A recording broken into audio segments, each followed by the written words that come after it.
வணக்கம். தமிழ்நாட்டில் இருக்கிறவங்களாம் இன்றைக்கி நல்லா நிம்மதியாக சாப்பிட்டு கொஞ்சம் வாய்ப்புள்ளவங்க மதியானத்தை நல்லா தூங்கி ரெஸ்ட் எடுத்து அப்படி பொழுதை கடிச்சிட்டு அப்புறம் நைட் ஆனால் சீரியல் பார்த்துட்டு கொஞ்சம் பேர் சினிமா பார்த்துட்டு ரொட்டீனாக வாழ்க்கையை இன்றைக்கி இருந்திருப்பாங்க. அது ஒன்றும் தப்பு இல்லை. இன்றைய தேதியில் நம்ம தமிழ்நாடு கர்நாடகா பார்டரில் நேற்று இரவுலேருந்து தமிழ்நாட்டு வண்டிகளும் போல் அந்த பக்கம் இருந்த கன்னட அரசு பேருந்துகள் அது மாதிரி அரசு பஸ் எதுவும் வரல. இன்றைக்கி காலை 10 மணி வரை அதே கண்டிஷன் தான். இந்த பக்கம் போலீஸு அந்த பக்கம் போலீஸு. அப்புறம் 10 மணிக்கு மேலே கொஞ்சம் அப்படி கொஞ்சம் கொஞ்சமாக லூஸ் பண்ணி விட்டாங்க. கிட்டத்தட்ட ஒரு இந்த அதாவது தண்ணி தரக்கூடாது அப்படின்னு ஆரம்பித்த போராட்டம் இன்றைக்கு அணையை கட்டி தீரணும். கட்டுறா அணையை முதல்ல தேர்தலில் சொன்னீங்கல்ல 1000 கோடி ரூபா ஒதுக்குறேன்னு. இனி நீ மாநிலத்தின் முதல்வராக இருக்கிறல்ல கட்டு அணைய அப்படின்னு இன்றைக்கி போராட்டத்தை அங்கே ஆரம்பிச்சிட்டாங்க. அப்போ அந்த கவர்மெண்ட் சொல்லுது, நான் தண்ணி தரலைங்க, ஏதோ மழை பெஞ்சுது, அது எக்ஸஸ் வாட்ரு அதுக்குள்ளே போச்சு, நம்மளா தண்ணி தந்தோம், நாங்கள் தான் தரமாட்டோமே, நம்ம தான் தரமாட்டோமே அப்படின்னு அரசு தரப்புலேருந்து விளக்கம் கொடுத்தாலும் எக்ஸஸ் ஆகிற தண்ணி கூட அங்கே போய் சேரக்கூடாதுங்கிறத தான் நாங்கள் அணையை கட்ட சொல்கிறோம். நீ முதல்ல தண்ணி பிரச்சனை விடு, முதல்ல நீ அணையை கட்டு அப்படின்னு சேர்த்து வச்சு தான் இன்றைக்கி போராட்டம்.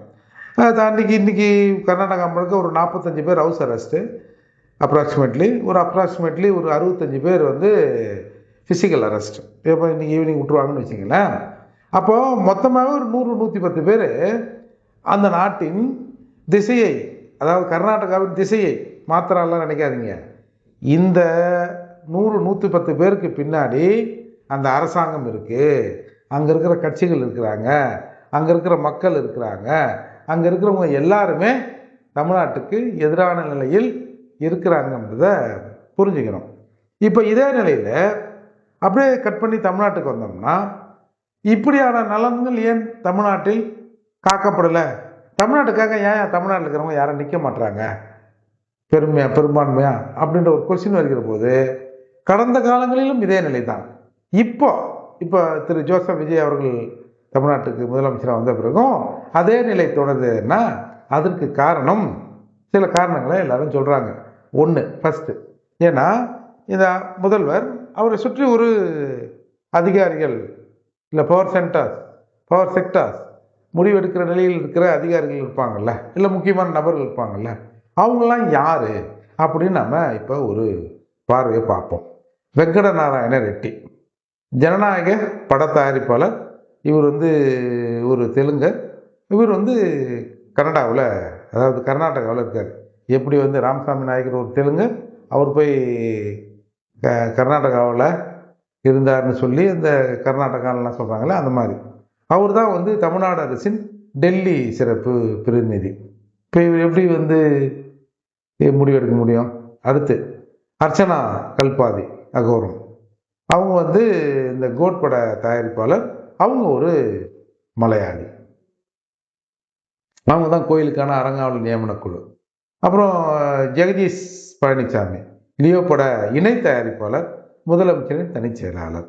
அப்புறம் மனோஜ் பரமம்சா, பேரை பயங்கரமாகுது, பீஸ்ட் பட தயாரிப்பாளர், தமிழக அரசின் திரைப்பட பயிற்சி நிறுவனம் தலைவர். இவர் ஒரு தெலுங்கர். ஜான் ஆரோக்கியசாமி நாயுடு, அவர் முதல்வரின் தனிப்பட்ட அரசியல் ஆலோசகர். அவரும் ஒரு தெலுங்கர். பொது நிகழ்ச்சி ஆலோசகர் விஷ்ணு ரெட்டி, சொல்லவே வேணாம், அவரும் தெலுங்கர். தமிழ்நாடு தலைமை வழக்கறிஞர் விஜயநாராயணன், அவர் ஒரு மலையாள சமூகத்தை சார்ந்தவர். அப்புறம் நம்ம தலைமைச் செயலாளர் சாய்குமார், அவர் ஒரு தெலுங்கர். இப்போது இதில் தமிழர் அல்லாதவர்கள் எல்லாரும் இருக்கிறாங்க. இதில் ஏன் சினிமா துறையில் இருப்பவர்களுக்கும் சில முக்கியத்துவங்களை அங்கே கொடுத்துக்கிறத நம்ம பார்க்குறோம். உங்களுக்கு ஒரு சம்பவத்தை நான் ஞாபகப்படுத்துகிறேன். நம்ம ஊரில் ரொம்ப புரட்சியெல்லாம் பேசின ஒருத்தர் தெரிவார் இல்லை, நம்ம பிரகாஷ் ராஜ். ஆமாம், அவர் ஒரு கர்நாடகாவை சேர்ந்தவர், கர்நாடகாக்காரர். அவர் என்ன பண்ணுறார், கர்நாடகாவில் பிறந்து அங்கே வளர்ந்துட்டு ஆந்திராவில் போய் சினிமாவில் கொஞ்சம் ஆந்திராவில் நடிக்கிறாரு.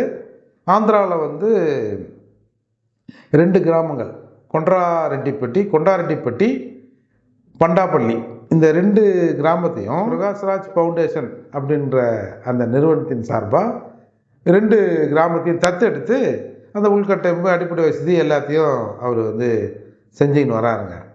இப்பேற்பட்டவர் அங்கே போய் 2021 நடிகர் சங்க தேர்தலில் நிற்கிறார். நின்ன உடனே அங்கே மண்ணின் மைந்தர்கள், அந்த ஊர்கார நடிகர்கள் எதிர் குரூப்பில் நிற்கிறாங்கன்னு வச்சுங்க. அப்போ இந்த பிரச்சாரத்தை கலப்புறான்.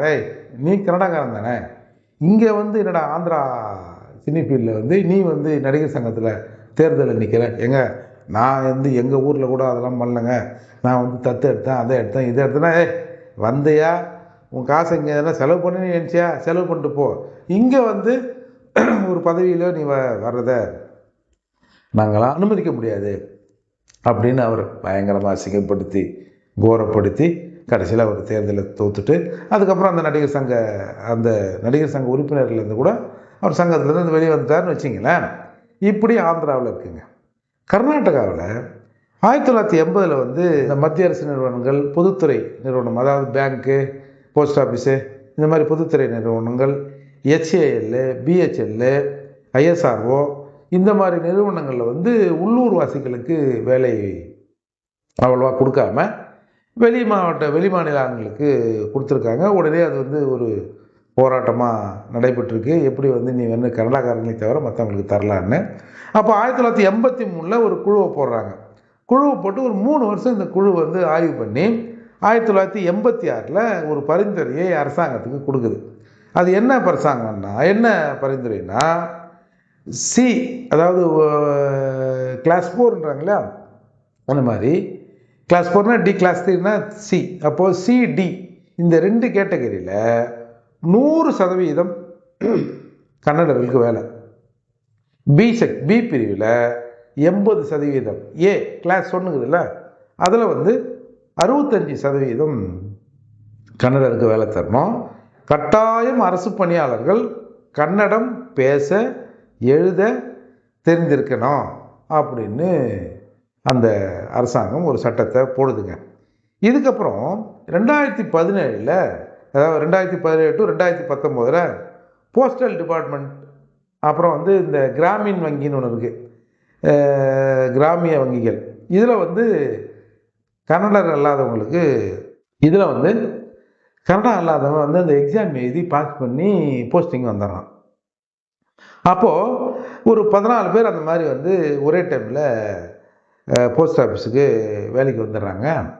இதை போய் நேரடியாக அவங்ககிட்ட போய் கேட்குறது, நீ எப்படியா நீ கன்னடா தெரியாமல் இந்த ஊரில் நீ வேலைக்கு வர, அப்படி இப்படின்னு டார்ச்சர் பண்ணி அங்கே மிகப்பெரிய போராட்டமாக அதை மாற்றி மத்திய அரசு போட்ட அந்த 14 பேரையும் திரும்ப பெற வச்சுட்டாங்க கன்னடா. அதாவது இப்போ இந்த 100%, 80%, 60%, அரசு நிறுவனங்கள் இருக்குது இல்லையா, இதை இப்போ ப்ரைவேட்டில் கொண்டு வரணும், ப்ரைவேட் கம்பெனிகளையும் இதை கொண்டு வரணும். இன்றைக்கி அங்கே பிரச்சனை நடக்குது. கொஞ்சம் யோசித்து பாருங்கள், ப்ரைவேட்லேயே அந்த மாதிரி நடக்குது. ஒன்றும் இல்லை, நம்ம ஊரில் எல்லாம் நடக்குது பாருங்களேன். நீங்கள் இந்த ECR, OMR இந்த மாதிரி இடத்தெல்லாம் போங்களேன், நம்ம ஏதோ வேறு ஸ்டேட்டுக்கு வந்துட்ட மாதிரியே நம்ம நினைக்கிறோம். ஏன்னா எந்த பக்கம் திரும்பினாலும் தமிழ் பேசாத முகங்களாகவே இருக்குல்ல. இதெல்லாம் எந்த வகையில் நியாயம்? இதுதான் எதேச்சியான நிலை. அப்படி இருக்கிற போது இப்போ இந்த பிரச்சனை வந்த உடனே அந்த இடைக்காலமாக தண்ணியை திறந்து விட சொன்னாங்க. நாங்கள் திறந்து விட மாட்டோம் அப்படிலாம் அவங்க சொன்னாங்க. அதுக்கப்புறம் மழை பெஞ்சது. மழை பெஞ்ச உடனே அந்த எக்ஸஸான வாட்டர், ஏன்னா அது அணைக்கு ஊர் விளைவிக்கின்றதால அது எக்ஸஸான வாட்டரை திறந்து விட்டாங்க. உடனே இங்கெல்லாம் சொன்னாங்க, விஜய் அண்ணா போகிறேன்னாரு, அதுக்கே மழை பெஞ்சிடுச்சு அங்கே அப்படின்னாங்க. விஜய் அண்ணா எதுக்கு அவ்வளோ தூரம் கஷ்டப்பட்டு போனோம், இருக்கிற இடத்துல மழை பெய்யலை, அப்படி இருந்துதா. அப்போது அதுக்கப்புறம் என்ன பண்ணிட்டாங்க, இப்போ கன்னடர்கள் அப்போ தண்ணி தர வேணான்னு ஆரம்பித்தான்ல, இப்போ என்ன சொல்லிட்டான், நீ 1000 கோடி ரூபா ஒதுக்கணும்ல, முதல் தேர்தலில் மேகட்டாத்தில் அணை கட்டுவேன்னு சொல்லிட்டு 2வது தேர்தலில் 1000 கோடி ரூபா நாங்கள் ஒதுக்கிடுவோம், வந்தவனே அணையை கட்டுவோன்னு சொல்லிட்டுல்ல. இப்போ எந்த பிரச்சனையும் இல்லை, நீ முதல்ல அணையை கட்டு, அதிகாரம் உங்கள்கிட்ட இருக்குல்ல, நீ அணையை கட்டியா அப்படின்னு தான் பிரச்சனை.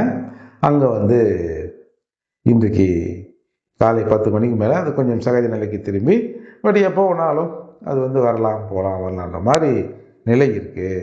நீங்கள் கூட ஒரு வீடியோ கூட பார்த்துருப்பீங்க. நேற்று ஞாயிற்றுக்கிழமை ஒரு லாரி டிரைவர் வந்து டைல்ஸ் எடுத்துகிட்டு போயிருக்காரு. அவரை பிடிச்சி அவனுங்க அடித்து வந்து ரொம்ப கொடுமைப்படுத்தியிருக்கானுங்க. இது ஒன்று வெளியே வந்திருக்கு. இந்த மாதிரியான எவ்வளவோ விஷயங்கள் இதற்கு முன்னாடிலாம் நடந்தது. நீங்கள் வந்து அங்கே வந்து இந்த மாதிரி காவிரி பிரச்சனை, தண்ணி பிரச்சனை ஆரம்பிக்கும் பொழுது ஒசூரில் வந்து தமிழ்நாடு அரசு 2 அகதி முகாமை கட்டி, வாங்க வாங்க வாங்க, பாவம் நீங்கள் வந்து அண்டை நாட்டில் இருக்கிறீங்க, வேறு நாட்டில் இருக்கிறீங்க, வெளிநாட்டில் இருக்கிறீங்க, அவன் நம்ம பாலிசி வந்து அவன் ஒத்து வர மாட்டான், அவன் அமிச்சதால் நீங்கள் வாங்க உங்களை காப்பாற்றுறேன் அப்படின்லாம் வந்து இங்கே நம்ம போட்டதை நம்ம பார்த்தோம். ஏன் வந்து தமிழர்கள் வந்து இப்படி இருக்கிறோம் அப்படின்றது ஒரு மிகப்பெரிய கேள்விக்குறியாக இருக்குது. நீங்கள் பார்த்தீங்கன்னா, இப்போ நாம் தமிழர் வந்து ஒரு அரசியல் அங்கீகாரம் பெற்ற கட்சி. அந்த கட்சி போய் அங்கே போய் கட்சி ஆஃபீஸ் வச்சிருமா? இல்லை நாம் தமிழர் கட்சி நாங்கள் பெங்களூரில் போய் தொடங்குறோம் அப்படின்னா பெங்களூர் என்ன ஆகும்? ஒட்டு மொத்தமாக பற்றிக்கின்னு எரியும். அப்படி அவன் உணர்வோடு இருக்கான். நீ ஏதாவது நாங்கள் வந்து ஏதோ தமிழ் சங்கங்க, கவிதை போட்டி, கட்டுரை போட்டிங்க, ஒப்புவித்தல் போட்டிங்க, இதெல்லாம் நடத்துறேன்னு ஒன்றா தமிழ்ன்ற பேரில் செஞ்சுக்கலாமே தவிர உண்மையான தமிழனுக்கான நபர்கள் கட்சி அங்கே இருக்காது. விடுதலை சிறுத்தை வந்து 1, 2 இருக்குன்னு வச்சிங்களேன். அவர் தான் சொல்லிட்டார் இல்லையா, இங்கே இருக்கிற விடுதலை சிறுத்தைகள் தண்ணி வேணும்னு போராடுவோம், அங்கே இருக்கிற விடுதலை சிறுத்தைகள் தண்ணி வேணான்னு போராடுவோம்னு கூட அவர் சொன்னதை நீங்கள் பார்த்துருப்பீங்க. ஏன்னா இப்போ சரி, அது பர்சனலாக போவோம். அப்போது ஏன் வந்து கன்னடர்கள் இப்படி இருக்கலாம், தமிழர் இப்படி சூடு சொரணை இருக்கலாம் அப்படின்றது ஒரு மிகப்பெரிய கேள்வியாக இங்கே இருக்குது. இது தமிழகத்தில் வந்து ஒன்றும் பெரிய அளவுக்கு பேசப்படல. இப்போ அண்மையில் நடந்த அனைத்து கட்சி ஆர்ப்பாட்டத்தில் கூட டாக்டர் கிருஷ்ணசாமி சொன்னார், இது மாதிரி அணையை கட்டுவதற்கு ஒரு செங்கல் வச்சா 1,00,000 பேர் வந்து எல்லையை தாண்டுவாங்க. உடனே அது கீழே இங்கே கட்சி நடத்துகிறவங்க போடுறாங்க, இவங்க 1,00,000 பேர் போய் தாண்டி ஒசூரை தாண்டி போய் கர்நாடகாவுக்குள்ளே கீச்சிடுவாங்க அப்படின்னு யார் போடுறா? இந்த கன்னடர்கள், இல்லை தெலுங்கர்கள், மலையாளிகள், அப்படி யாருன்னா போட்டால் கூட பரவாயில்லைங்க. தமிழ்நாட்டில் நாங்கள் வந்து நாங்கள்லாம் தமிழில் பயங்கரமாக இருப்போம், நாங்கள் யார் தெரியல அப்படின்னு சொல்கிறவன் கேலியும் கிண்டலுமா அதை போடுறான். சரி, உங்கள் அறிப்பை சொரிஞ்சுக்கிறதுக்கு நீங்கள் வந்து ஏதோ போய் சோஷியல் மீடியாவில் போட்டுறீங்கன்னு வச்சிங்களேன். இதை வந்து தமிழர் அல்லாதவர்கள் அந்த பக்கம் அந்த ஸ்டேட்டில் இருக்கிறவங்க பார்த்தான்னு வச்சுக்கோங்க, அவன் என்ன தான் நினைப்பான், ஏய் நீங்களும் சூடு சொரணை இல்லாமல் இருக்கிறீங்க, யாராவது ஒரு சூடு சொரணையோடு அந்த மக்கள் வர வேண்டும் என்று உசுப்புவதற்கு சில விஷயங்களை செஞ்சோம்னா அதையும் கேலி கிண்டல் பண்ணுறீங்க. இதால் தான் தமிழ்நாடு இப்படியே இருக்குது, கர்நாடகா அப்படி இருக்குது. நீங்கள் உடனே இங்கே இருக்கிறோம் சொல்கிறான், நாடு முழுக்க இருக்கிற தமிழர்கள் நீங்கள் பாருங்கள் அப்படின்னாலே ஒன்று தெரிஞ்சுங்க, கர்நாடகாவில் போய் எவனும் வந்து வந்தேரியா போய் குடி போகல, ஒரு கோடு போடுறான், மொழிவாரி மாகாணங்களாக பிரிக்கப்பட போகுது, அந்த கோட்டில் நாம் அங்கே மாட்டிக்கிறோம். கர்நாடகாவில் 19% தமிழர்கள் இருக்கிறாங்க. அப்படி இருந்தும் ஒன்றும் நடக்கலாங்க, அங்கே பேச முடியல. தமிழில் பேசினா அடிக்கிறான், தமிழில் போர்டு வச்சா விட மாட்டுறான். இன்னொன்று, எந்த விளம்பர பலகையாக இருந்தாலும் சரி, ஆஃபீஸ் பலகையாக இருந்தாலும் சரி, 60% அங்கே வந்து கன்னடத்தில் தான் இருக்கணும் முதல்ல, அதுக்கப்புறம் நீ அதெல்லாம் போட்டுக்கோ அப்படின்னு நிற்கிறான்.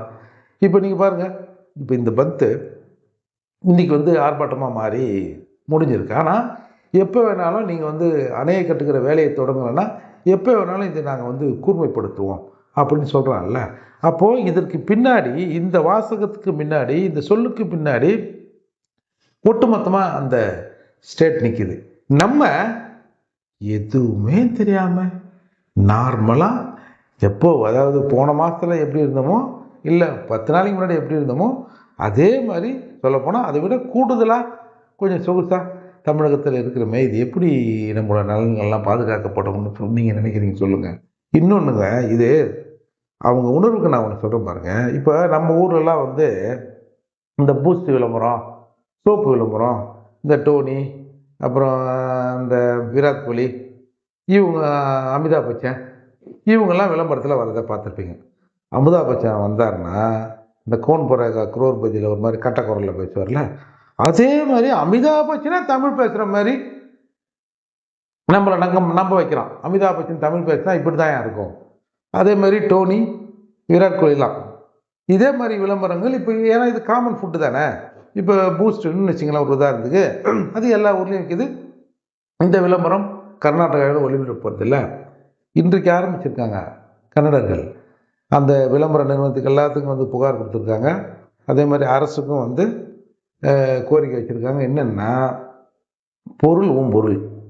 சரி, அது வந்து அந்த பொருளில் எல்லா மொழியிலையும் போட்டிருக்கேன். சரி, ஓகே. இந்த மாதிரியான செலிபிரிட்டிகள் கன்னடத்தை இப்படி தான் பேசுவான்னு சொல்லிட்டு நீங்கள் டப் பண்ண வச்சு எங்கள் ஜனங்கிட்ட எடுத்தாந்து கொடுத்து எங்கள் மொழியை நீங்கள் அசிங்கப்படுத்துறீங்க. எல்லா ஒன்றும் எலி குரலில் பேசுகிறான், யானை குரலில் பேசுகிறான். இது வந்து எங்கள் மொழியை கொச்சைப்படுத்துகிற வேலை. உன் பொருளை விற்றுருக்க. ஆனால் எங்கள் ஊரில் இருக்கிற கன்னடர்கள் அந்த விளம்பரத்தில் வரணும். அப்பேற்பட்ட விளம்பரம் மட்டும்தான் கர்நாடகாவில் ஒளிபரப்பப்படணும்னு இன்றைக்கி வந்து ஒரு பிரச்சனையை கிளப்பி அது நடந்துருக்குது. நீங்கள் சொல்ல போனால் இப்போ நம்ம ஊரில் அரசன் சோப்புன்னு ஒரு சோப்பு இருக்குல்ல, நம்ம சைடு தமிழ்நாட்டு சோப்பு. அது தமிழர் தயாரிக்கிற நிறுவனம். ஒரு பக்கம் அரசுன்னு தமிழில் இருக்கும், ஒரு பக்கம் ஆங்கிலத்தில் இருக்கும். என்ன பண்ணிட்டாங்க, இதெல்லாம் இருக்கட்டும், இங்கே வரும்போது கன்னடத்தில் மட்டும்தான் அதில் இருக்கணும். நீ அரசன்னே வை, அரசனை அப்படியே கட்டணப்படுத்தி அங்கே வச்சு இந்த விற்றுக்கோ. ஏன்னா அந்த சோப்பு வந்து அங்கே ரொம்ப ஃபேமஸான சோப்பு. அது உடனே அந்த மாதிரி பண்ணி அதை மாற்றி இன்றைக்கி அது விற்குது. இது ஏன் சொல்ல வரேன்னா, ஒரு சின்ன சின்ன விஷயத்திலிருந்து பெரிய விஷயம் வரை கன்னடர்கள் தெளிவாக இருக்கலாம். அது வந்து நமக்கு எதிரானதாக இருந்தாலும் அவர்களை பொறுத்தவரை அது சரி, நியாயம், தர்மம் இதெல்லாம் விடு. எங்கள் ஸ்டேட்னா எங்கள் ஸ்டேட் தான்ப்பா, நாங்கள் சொல்கிறது தான்ப்பா அப்படின்னு அவங்க சரியாக இருக்கிறாங்க. நம்மள பாருங்க, ரொம்ப இப்போ இதெல்லாம் பேசுனா உடனே ஆம்பா அவர் ஏற்கனவே சீமான் அப்படி தான் பேசி இனவாதம் பேசி வந்து அவன் வேற இவன் வேற, தமிழன் வேற, கன்னடம் வேற, மலையாளி வேற, தெலுங்கு வேற அப்படின்னு அவர் பேசுவார். இப்போ இவங்கெல்லாம் ஆரம்பிச்சிருக்காங்க அப்படின்னு வேற சொல்லுவாங்க. சாமுவேல் பரையர்னு ஒருத்தர் இருந்தார். அந்த காலத்தில் இன்றைக்கி தமிழ் தேசிய அரசியல் பல பேர் பேசுகிறாங்க இல்லையா, அதற்கு முன்னாடி ராவா பேசுவார் சாமுவேல் பரையர். அப்போலாம் அது கொஞ்சம் கொஞ்சம் அளவில் பேசப்பட்டது. இன்றைக்கு வந்து இந்த குரல் தமிழகத்தில் பல இடங்களில் பேசப்படுதுன்னொடனே எப்படி மற்றவன் இதை வந்து ஒடுக்கணும்னு நினைக்கிறானோ அதே மாதிரி தமிழனும் ஒடுக்கணும். இதை ஏன்னா இங்கே போய் இனவாதான் அது இதுன்னு கன்னடங்க தமிழன் அப்படின்னு பேசுகிறீங்களே, கொஞ்சமாவது ஒரு 300 கிலோமீட்டர் தள்ளி என்ன நடக்குது இன்றைய சூழல்னா எதுவுமே தெரியாமல் தமிழர்கள் இப்படி இருந்தால் வருங்காலம் மிக கொடூரமானதாக இருக்கும். உண்மையிலேயே தண்ணி ப்ராப்ளம் இன்றைக்கி வந்து அணை கட்டுன்றதுல வந்து நின்றுச்சு. அந்த அணையை கட்டிட்டா ஒரு சொட்டு தண்ணி கூட தமிழகத்துக்கு வருவதற்கான வாய்ப்பு இல்லை. ஏற்கனவே பாலாறில் அங்கங்கே இந்த சின்ன சின்ன டேமை, செக் டேம் மாதிரி சின்ன சின்னதாக கட்டி சுத்தமாக தண்ணி வரல. தண்ணி வராது மண் திருடுறவங்களுக்கு நல்ல வசதியாக இருந்து போன ஒரு 5 வருஷம் நல்ல மண்ணை திருநானுவோம். இப்போது இது எப்படி இப்போது இந்த அரசாங்கங்களும் இப்படி இருக்குது, தமிழர்களும் நாமளும் இப்படி இருக்கிறோம்னா நமக்கு விடிவு காலம் தான் எப்போ. அதால் தயவுசெய்து இந்த காவிரி நீர் மேகதாது அணை விவகாரத்தில் தமிழ்நாட்டில் உள்ள தமிழர்கள் நீங்கள் போராட வாங்க அப்படின்னு கூட உங்களை நாங்கள் கூப்பிடல சாமி. கொஞ்ச நாச்சும் என்ன நடக்குதுன்னு தெரிஞ்சுங்க. இந்த பாதிப்பு நீங்கள் பூவை மூத்த என்ன சொல்லுவார், என்ன நாமளே போட்டு பார்த்தோன்னா, ஏன்னா நமக்கு அடுத்த சமூகம் நம்மளோட மொக்கையாக இருந்தால் கூட இருப்போம் அப்படின்னு மூர்த்தி என்ன சொல்லுவார். இப்போது இந்த விஷயங்களை பேசுவதற்கு 1-2 பேர் கொஞ்சம் பேர் இங்கே இருக்கிறாங்க, இதை கேட்பதற்கு நீங்கள் இருக்கிறீங்க. அடுத்த இன்னும் கொஞ்ச நாளில் இதை பேசுகிற 1-2 பேர் கூட இருக்க மாட்டாங்க. அந்த எல்லா சுமையும் உங்களோட அடுத்த வாரிசு தலையில் இது ஏற்றப்படும். அதால் கொஞ்ச நாச்சும் தமிழர்கள் இன உணர்வு கொள்ளணும். நம்மளை சுற்றி என்ன நடக்குது, ஏன் இதெல்லாம் இப்படி நடக்குதுன்னு நீங்கள் போராட்டத்துக்கு வரலனாலும் இந்த விஷயங்களை தெரிந்து கொள்கிற ஆர்வத்தையாவது காட்டுங்க. அது என்றைக்காவது ஒரு நாள் ஒரு துரும்பையாவது இதை கிள்ளி போடாதா அப்படின்ற ஒரு இயக்கத்தில் தான் நாங்கள் இதை பேசுகிறோம். நன்றி.